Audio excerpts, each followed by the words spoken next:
Indonesia's G20 presidency is on the financial track, or finance track, has began on Thursday, December the 9th, 2021. Now, one of the important agendas during the meeting is the uneven economic recovery process between some developing and developed nations following the impact of the COVID-19 pandemic. Now, during the finance track meetings, Bank Indonesia's Governor Peri Warjio explained that generally developing countries will not dial back their stimulus policies yet to encourage economic recovery. However, some developed nations are now ready to normalize their monetary policies and fiscal policies as well. And monetary policies such as the increasing of interest rates or reducing bond asset purchases or tapering. Now, this is posing many negative risks towards the economies of developing countries. Peri hopes that the central banks of the G20 nations can communicate the direction of their monetary policy in the G20 forum so that each country can create policies to strengthen their economic conditions respectively. Indonesia's Minister of Finance Sri Mulyani Indrawati explained that the G20 forum will also discuss the challenges of developed countries in dealing with inflation, such as the US and several European countries in which some inflation rates have reached 6% or above.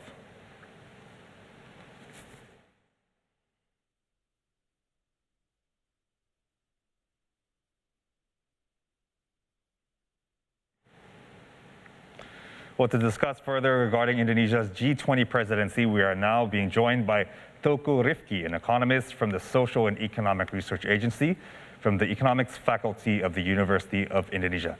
Hi, Rifki. Thank you so much for joining us. Thank you for having me. All right, so Rifki, this is a historic moment, the first time that Indonesia assumes the role of presidency of the G20. In your opinion, what kind of opportunities can Indonesia gain from this moment? Okay, so this is the rare opportunity for developing countries to contribute in a global discussion, especially when we have a global economy in which still struggling with the pandemic.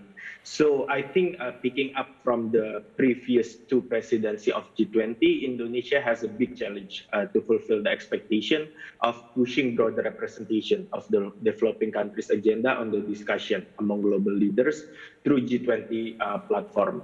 And so far, we have seen the recovery progress of COVID-19 has been vastly asymmetrical, and in many aspects, to low-income and middle-income countries are being left behind. So it also includes the aspect of unequal vaccine distribution, different scale of domestic stimulus, and different condition of basic infrastructure and health facilities, which are going to put the low-income and developing countries on the losing side of COVID-19. So this is the unique yet crucial opportunity for Indonesia to push the agenda of developing countries, such that we could have a more collaborative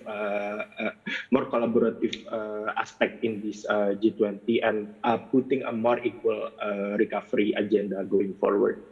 Right, so you're talking about equal recovery among all countries around the world and Indonesia's chance to push the agenda of developing nations. Of course, a big issue is right now, a lot of developed countries are ready to dial back their monetary policies, increase interest rates, and so forth. Developing countries are not doing that just yet, but the impact from the developed countries on easing their monetary or dialing back their monetary policies, it will have a negative impact on developing nations. So, I mean, there is this unbalance. So, from your perspective, what can Indonesia do to make sure that the policies made by developed nations are considered together in a more inclusive manner and does not hurt developing nations? Okay, so first of all, I think this is a very delicate problem involving the finance aspect of the global economy. On the one hand, we have seen the fast recovery in developed nations, in which there is this decoupling of supply and demand recovery, in which demand recovers way faster than the supply. This creates an inflationary pressures. And once the inflationary pressure took place, it became a problem for developed nations and even for some developing nations. And for those countries, it is only sensible for them to solve their domestic issues first. And in a world where we have a very integrated world, a very connected world, the decisions in one country, especially big and developed countries, such as the US and the Euro area, will have the ripple effect to the developing countries. But I think that's the decision every policymaker would make. They would prioritize their domestic agenda first, and then they're gonna start to think how this would minimize the negative impact to the other economies. And I think in what they've done, especially the Fed in their position, they already try to accommodate the aspect of developing countries by communicating very clearly what their decisions gonna be. It's called forward guidance, and which they have done a pretty good job, in my opinion. So this way, it can put the developing countries, which might gonna be affected, in a very rigorous positions, so to speak, in which they can anticipate what will come in the next month, 2 months, 3 months, and then they could act accordingly. This is way better than the taper tantrum they had done in 2013. So I think there is a limit in which developed countries could accommodate the needs of developing countries. And after all, developing nations has to step up their game to actually minimize the impact of what the developed countries would have potentially caused to their economy. Right. So you're saying that communication is key, and that would probably be the best way to handle such a situation. Developed nations communicate what they're going to do, and developing nations can come up with the strategies. But of course, the theme of G20 is recover together, recover stronger. So in your opinion, other than communication, what can G20 nations do to recover together, recover their economies stronger, in an inclusive manner? What kind of strategies? I think there are plenty of aspects and plenty of rooms in which they could improve in the collaboration aspect. And I would highlight the aspect of the real sector and the real economy, in which we have seen not so much collaborations in that sense. We haven't seen any concrete progress in sharing vaccines or in distributing vaccines. That's what we actually need. The more collaborative actions from developed countries to actually empower developing countries to solve these pandemic issues, to solve the COVID-19 crisis. Because if we don't solve the COVID-19 everywhere, we're not solving it anywhere. Right. Look at the past two variants, Delta and Omicron. It occurs in the places where the vaccination rate is very low. Yeah. So I think in that sense, it needs a very collective actions, and not on the finance side. I think the more crucial and the more important collaboration is on the real sector, which include the trade and health aspect of the economy. Right. So from your perspective, what can Indonesia do to push sort of the developed nations to make a more equal distribution of vaccines around the world, to prevent variants, as you said, because that's the key to economic growth? Yeah, I think the discussion has been going on for quite a while, revolving around the vaccines pattern. In which we have seen the resistance of developed countries to share their patents, in which it actually hampers the potential of solving the COVID-19 crisis even faster.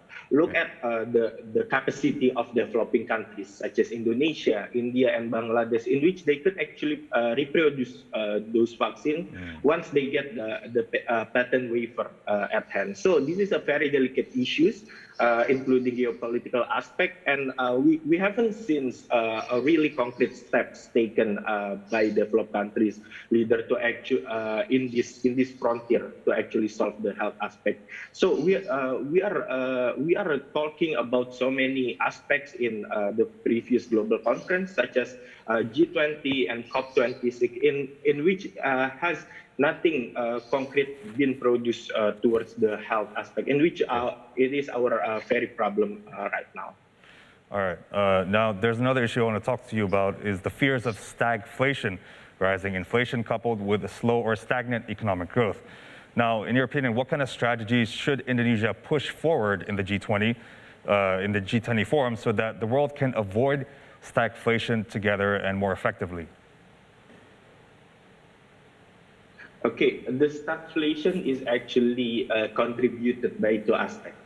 First is the rising of inflation, which we have been seeing lately because of the delayed catch up of the demand to the supply recovery. And the second aspect of the stagflation is halted productivity, in which the economic growth is very limited because of certain aspect. And this might be a problem because that when we have a very high inflation, but it cannot be translated into higher productivity, then we will drive the countries into the recession or crisis, another economic crisis, as has been demonstrated in the past. So I think it becomes imperative to actually solve the productivity issues. We have seen the inflation issue is being set in motion, and there is not so much we can do to reverse it in time. So we need to actually solve the productivity issues. And when we talk about the productivity issues, it all boils down into the health aspect. So again, I think the most reasonable steps that needs to be taken is actually to solve the health issue in a very speedy manner. All right, Rifki, we're kind of running out of time, but I have another question I want to ask you about the reduction of carbon emissions. Now, as we know in the COP26, the solutions were not very effective. There was not that much. There was not that much achieved in the sense of commitments. But in your opinion, how can Indonesia sort of push the agenda or push the interest for developing nations who, as we know, it's very expensive to shift towards cleaner energies? So how can Indonesia push developed nations to maybe provide funding or help out developing nations with a shift towards clean energy in the G20? Okay, I think it's very clear that the climate change is issue that everyone agree on. There is no denying that. But the problem arises when it lacks of commitment from all stakeholders, and it has been seen in the last presidency of G20, in the last conference of COP26. We have seen some big developing countries leaders are quite reluctant to commit to those agendas, such as from Russia and China. And it is understandable when we think about it in the kind of agenda we are pursuing is not very favorable to developing countries. So we need the kind of commitment, the kind of agenda, the kind of agreement that all can be willingly commit to that. And it needs what we usually call as a fair and just transition. So the aspect of fair and just transition needs to be integrated to whatever agendas they are discussing forward.